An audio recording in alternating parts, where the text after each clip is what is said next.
Hey everyone. So Ant-Man and the Wasp Quantumania is coming to theaters real soon. But before it does, I just wanted to get one more theory out there into the universe that I think could potentially take place in this movie. And that is my theory that Cassie Lang could already be working for Kang. Now I know it seems a little far-fetched, but hear me out. First off, let's take a look at what we know about Kang in this movie.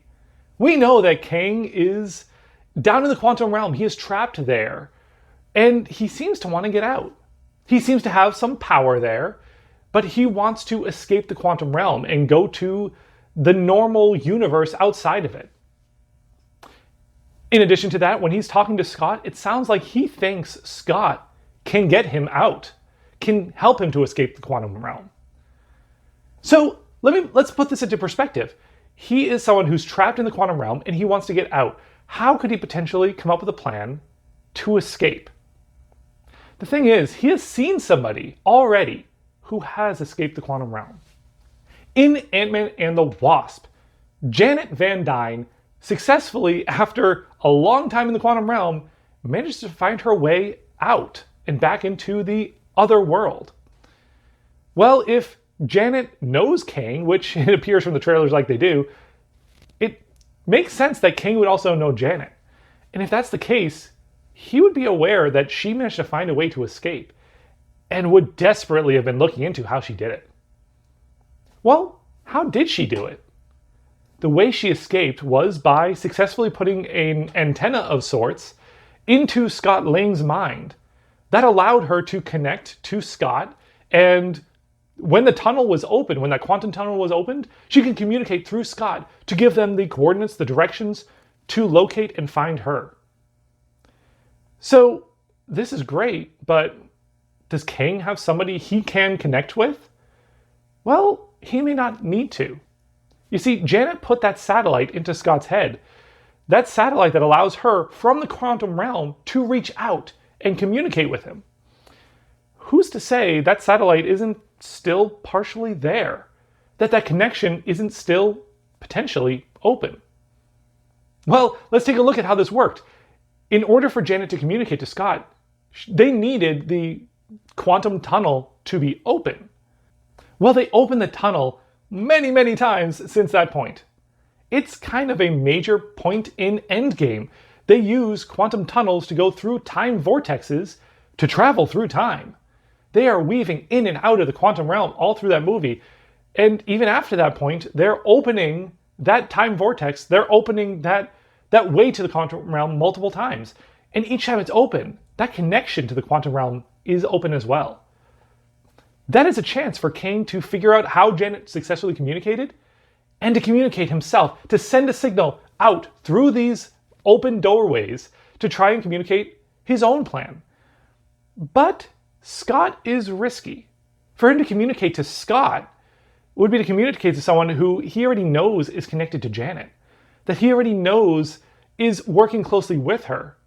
So he would need to communicate with somebody who is around Scott a lot, because Scott is that satellite that he's using to connect, but isn't around Janet, isn't part of that science group, that group of heroes, but wants to be part of that.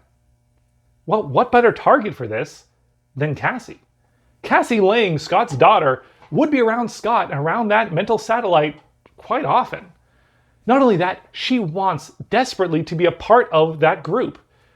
As a young child in Ant-Man and the Wasp, she's talking about how she wants to be Scott's partner. She wants to be a crime fighter. And at the end, when Hope is asking her what she wants to be, she says she wants to help people like her dad. She wants that type of role.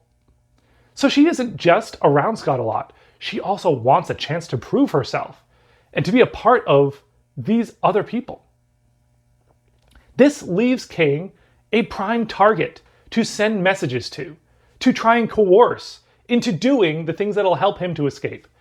And what does he need to escape? He needs Scott down in the quantum realm. Well, that connection doesn't go just one way. It isn't just him communicating to Cassie. He can also see what's in her mind. This allows him to learn about Scott, to learn about the time lost that he clearly already knows about in the trailers.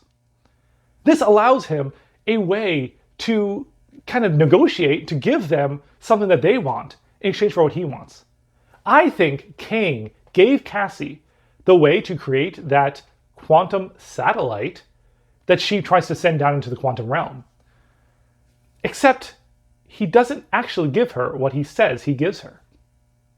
When she turns it on and they are waiting around that quantum satellite, there are two things that are very notable. One, Cassie refers to we whenever she talks about building it.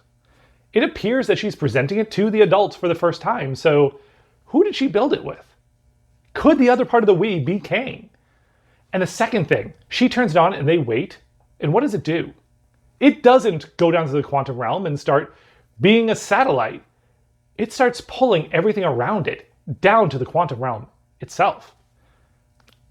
It looks like this was just a mistake, that the satellite went wrong, that Cassie's creation didn't work as expected. But I think it did. I think Kang created that design, and that's exactly what he intended for it to do.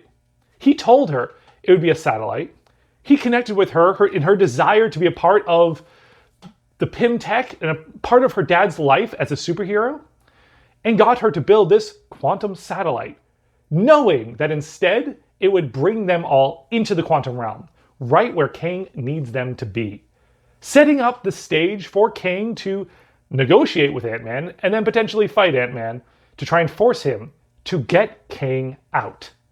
And the timing could potentially work out perfectly as well. You see, in Ant-Man and the Wasp, they say that they're on a time crunch to find Janet Van Dyne, to find her and help her to escape from the quantum realm. They're on a time crunch, and they say that if they run out of time, this may not be open for another 10 years. Well, how long has it been since then? Well, looking back, that took place in universe in the year 2018. Well, a lot has happened since then. We know that there was the Infinity War and the snap happened and years went by, and then time continued to progress after they saved the world again. Well, I looked it up, and the recent Disney Plus movies and shows, Thor: Love and Thunder, it's expected to take place around 2025 is probably a good estimate for that. If that's the case, that's already about 7 years out from Ant-Man and the Wasp.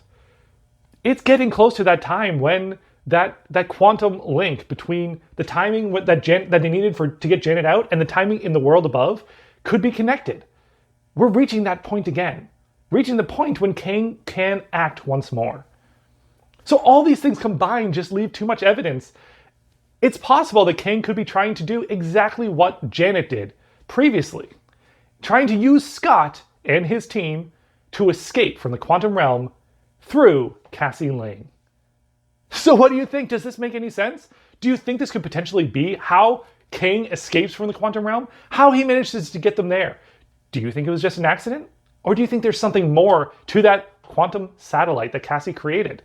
Let me know if you noticed anything that I missed. Let me know your thoughts in the comment section down below. And give me a thumbs up if you enjoyed this video. Subscribe if you want to hear more videos like this. I hope you enjoy Quantumania when it comes out. And as always, thank you for watching.